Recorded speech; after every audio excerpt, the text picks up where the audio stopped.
Charlamagne, are we live? Are we live? Are we live? DJ Envy, are we live? Are we live? Can the people hear my voice? Cause I'm at the Breakfast Club and I'm addressing all the lies. Talk about that. Bro, it's not him. It's a TV show that he is on. Well, he's not the owner. Yeah, I think that's more interesting than talking about JT. Bro, but we said it already. He's not the owner of the shit, and I don't have any more proof. Hey, you also said we gotta keep having the same conversation over and over. Okay, well, Kai is capped. He's fake. He doesn't own the shit. He's working for a white man. He's not the white man. He's not gonna be the white man. In 20 years, we're gonna see he's looking like AJ from 106 in Park. What happened? That's what it's gonna be, bro. It's not nothing more. I just can't invest into delusion and deluding the kids. I can't invest into that, bro. So, okay. Kevin Hart did tell Kai and Kevin Hart is on the same plan. He's the ringmaster of the shit. Bro, at what point, if you were Kevin Hart, would you be hanging with these guys? When you see what they're doing is viable, it is a new wave of media, and you want to take advantage of it, that you can benefit from. Yeah, if I'm Kevin Hart, that's why I do that. So would you commend me for? It also puts me in front of a younger demographic, and I can learn and create through a new medium. Why doesn't Dave Chappelle go do this? Well, Dave Chappelle is way older than Kevin Hart as well. Dave Chappelle's probably like 6 years older than Kevin Hart, bro. This doesn't. I mean, if it's still a viable path towards. It's not for everybody though, too, and I think that Kevin Hart. When you say it's not for everybody, you mean it's corny and lame and. No, I mean like that. Most people don't. Most people don't understand it, like what it is and why people gravitate towards it. We're giving Kevin Hart too much brain. He's an incredible businessman. It takes an infant child to understand at this point that going on Cenat will get you a platform full of people. Yes. Dave Chappelle knows that. Bill Burr knows that. These other people know that. So, again, well, I don't have any proof. It looks to me like a slave ring of some sort, where the one guy who got an extreme amount of fame out of nowhere, randomly, and he's not very talented. It's been over the course of several years. So. Okay, so right before that he blew up, he was working steadily, and nobody knew my man Kevin Hart's name. Then he put out some stand-up comedy special that's not super funny. Well, he had a pilot on TV. That wasn't popular and didn't take off. That got canceled. Yeah, right before. That's what I'm saying. So he was working steadily. Yeah, all right. He was constantly working, just like every other working comedian. Yes. He was working like that. He did a lackluster special. He blew up, and now he's the most famous comedian for the last 15 years, and he's not funny. And now, okay. Now that we have a younger Kevin Hart is funny. Okay. Kevin Hart's funny. Dope. Okay, fine. And now that we have another version of him. Soul Plane was what blew him up, though, by the way. Soul Plane bombed. Yeah, at the box office, but it blew him up to black audiences. Right. And he did Paper Soldiers before that. But anyway. I know he was a steady working comedian actor. Soul Plane was the one that nobody suspected on planet Earth. When Dame Dash said, "Yo, Kev, do you want to pull up?" He didn't think he was going to be getting a future star. He thought he was getting a budget comedian. When Kevin Hart was sitting backstage at the comedy show, he wasn't the main attraction. He was there taking notes. Everybody's like, "Yo, Kev, good to see you again. Are you ready to do better, nigga? Because you're not on that level with none of us." Now we have 15 years of his extreme fame. The movies aren't notable. The movies aren't notable. Think Like a Man? Say another one. Think Like a Man too. Ride Along. The movies are not notable. These are movies that did numbers. Okay, man, numbers are numbers. Okay, bro, I can't debate numbers. You say notable numbers, those go hand in hand. Numbers are easily manipulated. Everywhere on Earth. When it comes to movies, bro, you can't. You think they weren't doing the same thing with the movies they were doing with the records? How? Let's buy more movie tickets to make our superstar have a great opening weekend. So his next movie deal will be on our desk Monday morning. You think they weren't doing that? Because I will be doing that. They probably were. So what I'm saying to you is... but when you say that, it discounts the talent and hard work that somebody's put in. Kevin Hart is extremely hardworking. That's what you have to be as a slave. And he's talented. He's extremely hardworking. He's everywhere that you want to see talented. Somebody. So I don't agree with that part. He's not funny to me. Okay. He's extremely self-deprecating. Every joke is I'm a little guy. Yeah. There's literally no other jokes the nigga makes. So you're saying that he's not clever. You're saying that him Drewski partnering with Kai and Drewski makes sense. Get your little black ass over there with the other little black because nigga. They're all a part of some agenda. Yep. Which is what? Certainly. What's the agenda? Well, what Kai does is he makes streaming look like a viable path when even Neon and Phantom are saying that shit's not going to be lasting a lot longer. But that's what Kevin Hart said. That's why I started the conversation when he was telling them before you Kevin Hart. He was telling them that it's not going to last for, because Kai was like, oh, I'm going to stream even when I'm old. And so, there's not so much time that's going to be left on it. But yeah, So yeah, go ahead. You said that his job is to make streaming like a viable. That's career. That's what Kai and Speed do that. Like the same way they made it, Ye made it look viable for me to drop out of college and be a rapper. You see what I'm saying? You getting there yet, bro? It's not freedom that they're selling you. They're selling you more stuff to buy. Well, they will never sell you the. I don't think that was ever the packaging of it. It's not the packaging of it. But when kids look at it, that's what they see. But whose fault is that? Fault? Bro, we got to stop talking about fault and we just got to correct people's mind states. I don't care whose fault it is. To be frank, once we figured out whose fault it was, all we could do is kill them so they never do the shit again. But for now, it's like, what are the mind states that we're working with? Kids see... So like LeBron James going to the NBA from the projects of Akron, Ohio, made kids want to then think play in the NBA? Yes. Okay. Single black boys or black boys from single mother homes looked at LeBron James and said, maybe it could be me. Okay. And that's not problematic. But people looking at Kai saying I could be a streamer is problematic. Is it problematic for a young man to go outside, work hard at basketball, which is a physical endeavor, because they might not make it to the NBA? Even though teamwork in basketball teaches you very specific ideals that will help you win in other areas of life, that's not problematic at all.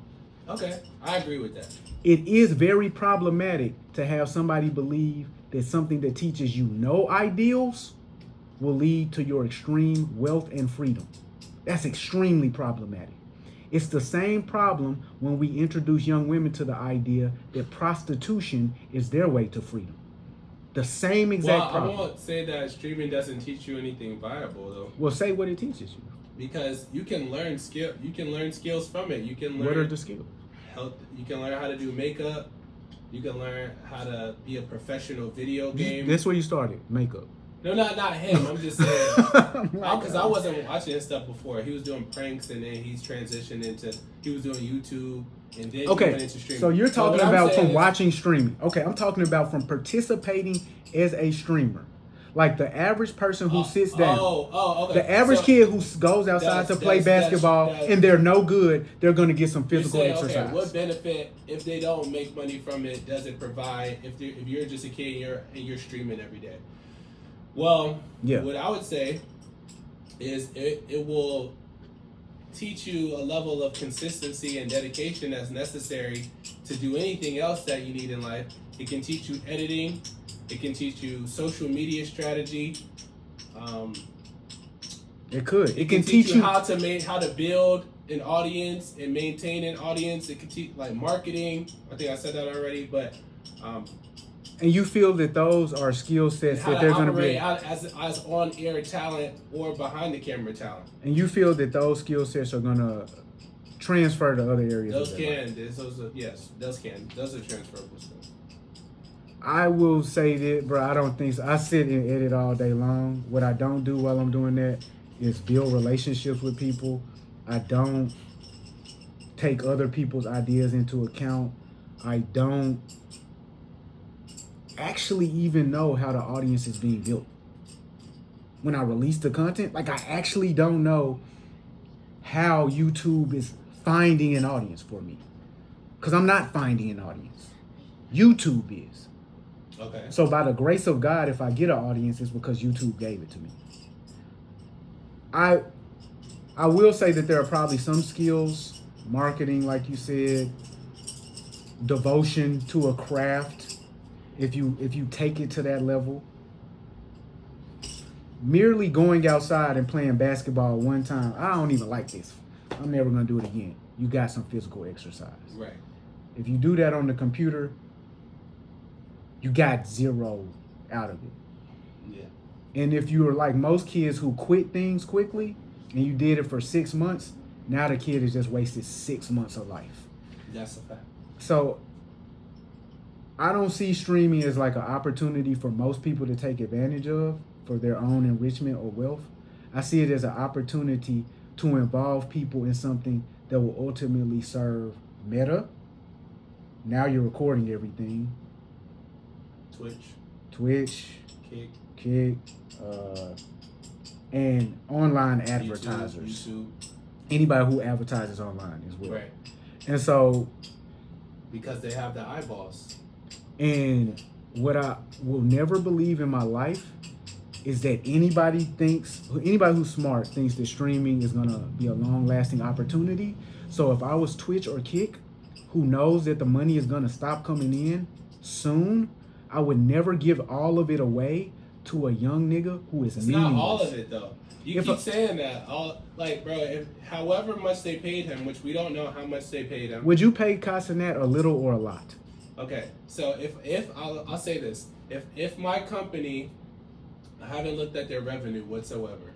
If my company made $1 billion. And you would give Cenat how much? And he's the sole reason, or not sole reason, but he's a large reason why.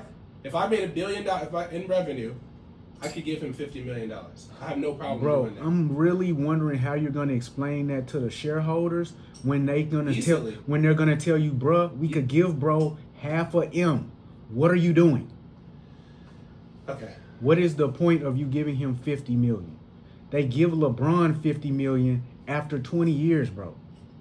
This kid is not even. You can, when you look to what he's generating for them, you can support it. 50 million. You can support it. You can support it based on what he's generating. Is this how you negotiate with your boss? Because you must be a shrewd your paycheck must be crazy right now. Because what you're talking about is crazy. If they're paying him 50, how much are they making from him solely? Bro, how much do you think? I'm gonna tell you if they pay him 50, how much do they need to make in a multiple to justify that? What I'm telling you, that means they're making 200. You're justifying paying him something. I would never be justifying paying him something. I would have a set rate for anybody comes into that role because I control it. At the point they want to stop the faucet of subs that come into Cenat, it's done. Redirect them over to the second highest, XQC. Redirect them over to whoever. They're on the platform now. And their brains are mush. Cenat isn't doing anything. Like literally. Send Lotto to the other streamer's house. He's not though. So the whole setup of the Mafia Don situation, all these ideas, all these sets that he's designing and creative shows. He didn't design shit. The team, whatever. He's created something that's incredibly entertaining and it's like you said, who created 106 in Park? AJ and Free? It's a TV show. Did AJ and Free create 106 in Park? No. Who created 106 in Park? Stephen Hill. Stephen Hill created 106 in Park. Did you ever see Stephen Hill on 106 in Park? Maybe. maybe. If you were a little kid who never read a news report, who in your brain did everything at 106 in Park?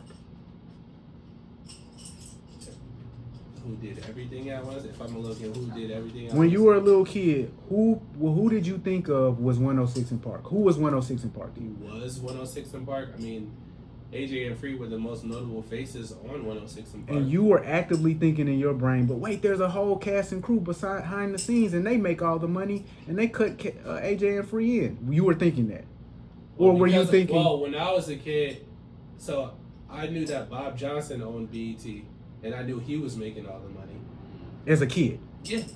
That's not me. Like, I wasn't even considering it as a kid. I mean, I knew, like, talking about like 14, like. I mean, when we were watching 106 in Park, when it came on. When did it when 106 Park came, I was like in 4th or 5th grade. So you were a little younger than me. You talking about the Bow Wow shit, like like that era. So no, at that point I'm talking about So then no, I didn't know that. Like it's like 2000, 2001, shit like that. No, I didn't know that. So what I'm telling you, bro, is though AJ and Free were front facing, they didn't make the bulk of the money. I guarantee you they didn't know how much money was being generated. And until they got people in there, very shrewd negotiators, to say, yo, I figured out how much money being generated, and I've done this long enough to put my nuts in my hand and tell them what they owe you. They were getting a measly sum. Yeah, but you can't compare. But I can't. It's a totally different industry, and this is 20 years later when it. So yeah, I think that it's a different business model.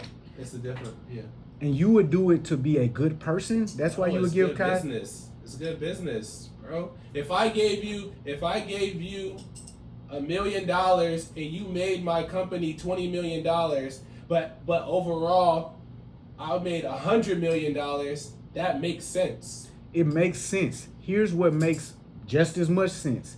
If you generated, what you said, $20 million you gave from you, and your company made $100 million, right, and you could give me $500,000, or you could give me $200,000. It makes it's performance based though. But bro, it's not. It's literally. We're gonna get into. Yeah. We can break it down. No, tap into this. The stars of the sitcom Friends, which was on television networks for 10 years, their last year, those individuals got $1 million per episode. Mm-hmm. Their very last year, not before that. The first year, they were getting about $20,000 per episode. Halfway through the run, they got up to about 300 because of the success of the show. Mm-hmm. And each time they got that bump, it came with a, yo, you gotta give it to us now. Mm-hmm. So why on year 2 of people knowing Cenat would you, a shrewd and intelligent businessman, say, you know what, nobody else gets this deal without being in the industry for 40 years, but we're going to give it to you. Well, is that the case in streaming, that nobody has got a deal like that for that 4 years? Yes, because streaming is brand new, bro. It's the case. It's huge. So, well, I'll say this, and then we can shout out to Kai, shout out to the 1 million subs. I don't watch it, but I respect what's going on, you understand? And we'll see how long it lasts. But when you're not watching that, watch the Heaven on Earth Society podcast. It's out there with us. Never watch that.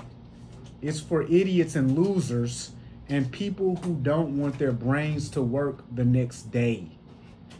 Tap in with us. We talk about high-level subject matters. We talk about them in high-level ways. And, we get into some gossip here and there. Thanks for tapping in. The show. Boom. Next week. Tell a friend to subscribe.